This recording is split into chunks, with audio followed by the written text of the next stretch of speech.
जब पत्नी के द्वारा की पूजा का फल पति को मिल सकता है तो पति की पूजा का फल पत्नी को क्यों नहीं मिलता?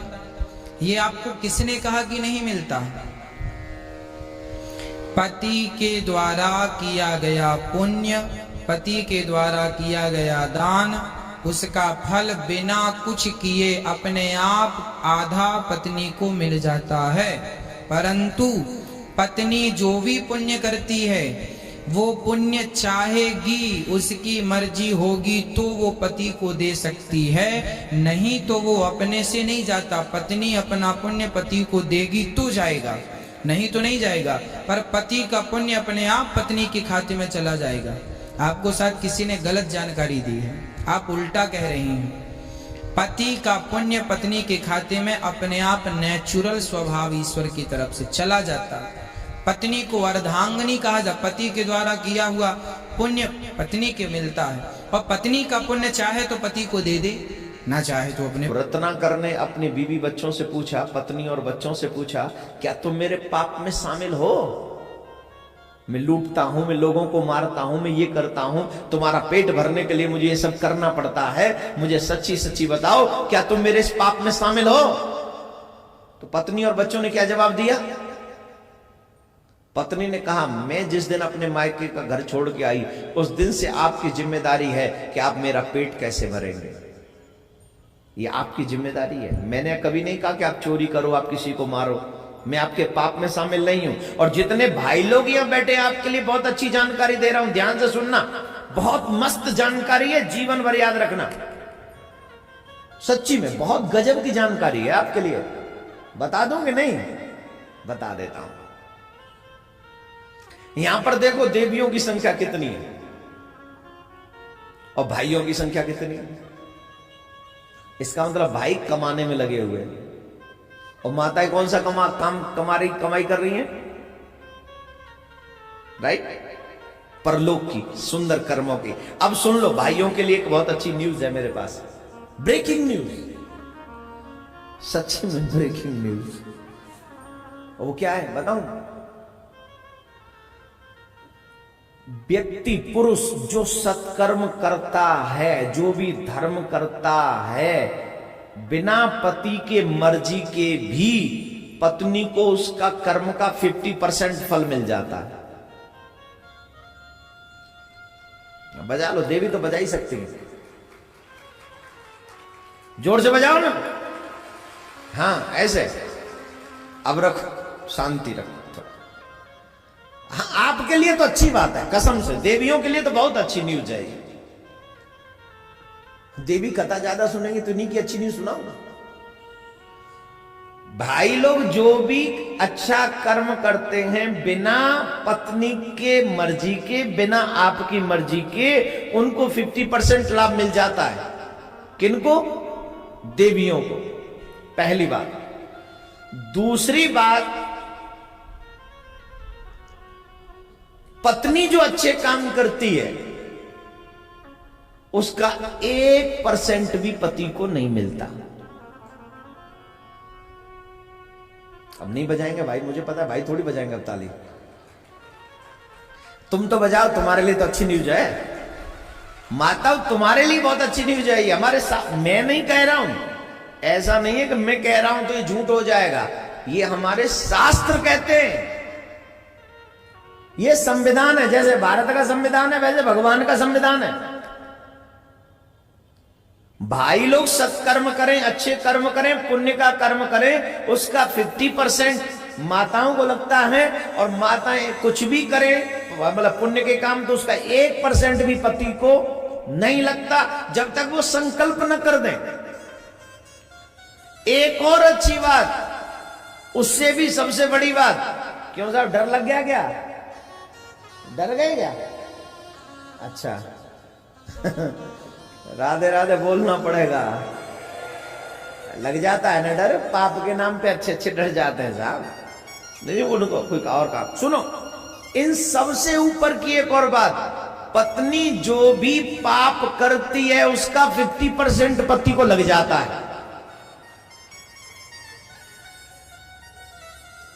पत्नी जो भी पाप करती है उसका 50% पति को लगता है। ये पक्की बात है, मतलब ये कोई मेरी बनावटी बात नहीं है, ये हमारे शास्त्र कहते हैं। अब बहुत से भाई लोग कहेंगे भगवान ने हमसे कौन से जन्म का बदला निकाला। देखिए, पत्नी ने अपना भाई छोड़ा, पत्नी ने अपनी मां छोड़ी, पत्नी ने अपना पिता छोड़ा, पत्नी ने अपना सब कुछ छोड़ा। तूने क्या छोड़ा? तूने तो एक बुरी आदत भी नहीं छोड़ी अपनी पत्नी के लिए। जो त्याग करे मैं तुझका, जो त्याग करना जानते हैं रहस्य उसका, वो पत्नी है, तू पति है। और पति की जिम्मेदारी है अपने परिवार का पालन पोषण करना, लेकिन ये भी जिम्मेदारी है कि गलत पालन पोषण न करे, गलत कर्म से, अच्छे कर्म से। और एक बात, पहले लोग अपनी जान दे देते थे ये कहकर कि मैं अपने बच्चों को 2 नंबर की कमाई की रोटी नहीं खिलाऊंगा, और आजकल तो 2 नंबर की कमाई करने में अपना गौरव समझते। तो बच्चे कैसे बनेंगे? आप ये मत देखो कि आप कितना कमा रहे हो, आप ये देखो कि आपकी कमाई का प्रभाव आपके बच्चों पे क्या पड़ेगा। आप जिम्मेदार हैं अपने बच्चों को चरित्रहीन बनाने में, आप जिम्मेदार हैं आप अपने बच्चों को गलत रास्ते पर भेजने में, क्योंकि आपने ऐसी कमाई करके उनका पालन पोषण किया। बच्चों का कसूर नहीं है। इसलिए रत्नाकर की पत्नी ने कह दिया, महाराज हम आपके पाप में साथ नहीं है। बच्चों से पूछा, गोद में लिया, बेटा मैं जो पाप करता हूं तुम मेरे साथ में हो? बोले बिल्कुल भी नहीं, हम छोटे हैं, जब तक हम बड़े न हो जाएं तब तक हमारा पेट भरने की जिम्मेदारी पिता की है, आपकी है। और आप क्या करके कमाते हो हमें नहीं पता, आप जो कर रहे हो करो, जब हम बड़े हो जाएंगे तो हम आपकी सेवा करेंगे, लेकिन हम आपके पाप में साथ बिल्कुल भी नहीं है। रो पड़ा रत्नाकर, आंसुओं की धार बह निकली। सोचता है रत्नाकर, जिनके लिए मैंने इतने पाप किए वो 1 सेकंड में कहते हैं कि हम आपके पाप में साथ नहीं। हे मेरे भाई बहन, आप सबसे एक ही निवेदन करूंगा, दुनिया में हर चीज बार बार मिल जाएगी, लेकिन मानव जीवन बार बार नहीं मिलेगा। अगर मानव जीवन मिल जाए तो इसका इतना सदुपयोग करिए, इतना सदुपयोग करिए कि आने वाले लोग सिर्फ आपका नाम ले लेकर कहें कि जैसे उसने जिंदगी जी है वैसे तुम्हें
वही तुम्हारी बात नहीं मानता तो बाहर का प्रश्न मत, अपने मन को संभाल लो सती।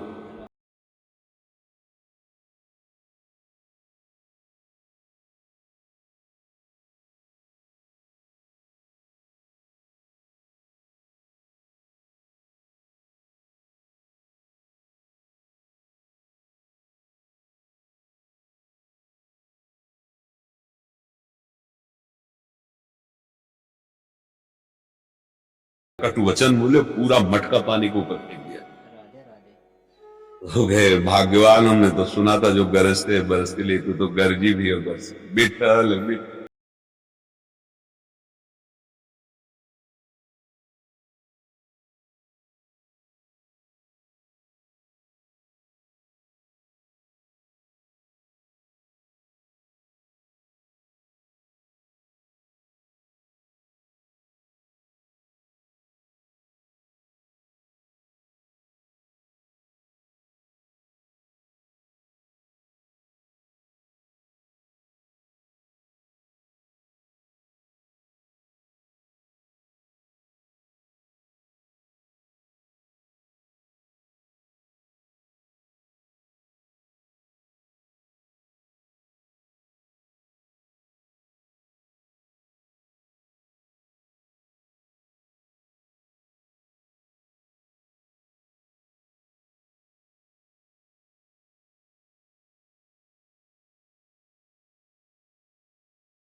रात दिन उसी घर में रहना, जलो और द्वेष करो।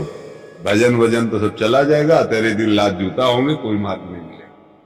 ये बहुत गंदी बात है जो स्त्रियों को कोई नीचा समझता हो या स्त्रियों को अपनी दासी समझता हो। ऐसा नहीं समझना, दोनों एक मित्र है।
वैवाहिक जीवन में कहीं तकलीफ आ रही है और हो सकता है आपके विवाह के समय पर कुछ ऐसा योग बना हो कि वैवाहिक जीवन में तकरार इतनी हो रही है, क्लेश इतना हो रहा है कि दोनों एक दूसरे का मुंह देखना पसंद नहीं कर रहे, 8 दिन अच्छे से रहते हो, 15 दिन लड़ाई करते हो, 15 दिन अच्छे से रहते हो, फिर 8 दिन लड़ाई करते हो। तो उस वैवाहिक जीवन को सुखमय बनाने के लिए लिंग पुराण कहती है, महाराज किसी भी लाल फूल का रस, काय का रस, किसी भी लाल, आप लाल फूल में जान दो तो अपन समझ लो गुलाब की पत्ती का ही रस ले लीजिए। और सहज भाषा में अगर कहें तो कहें गुलाब की पत्ती का रस, तो हम कह देंगे कि वो गुलाब जल ही समझ, ठीक है, सहज भाषा में। तो कहा किसी भी एक पुष्प की पत्ती का रस, जिसका कलर कौन सा होना चाहिए, लाल, लाल पुष्प की पत्ती का रस लेकर भगवान शंकर पर महाराज जिस दिन रविवार का प्रदोष पड़े उस दिन शाम के समय प्रदोष काल में शंकर भगवान पर चढ़ाकर मां जगतजननी के चरणों में उस रस को समर्पित कर दिया जाए और उसी रस को लाकर पति और पत्नी अपने नयनों से एक ही आसन पर बैठकर नेत्रों से लगा लें। उस पति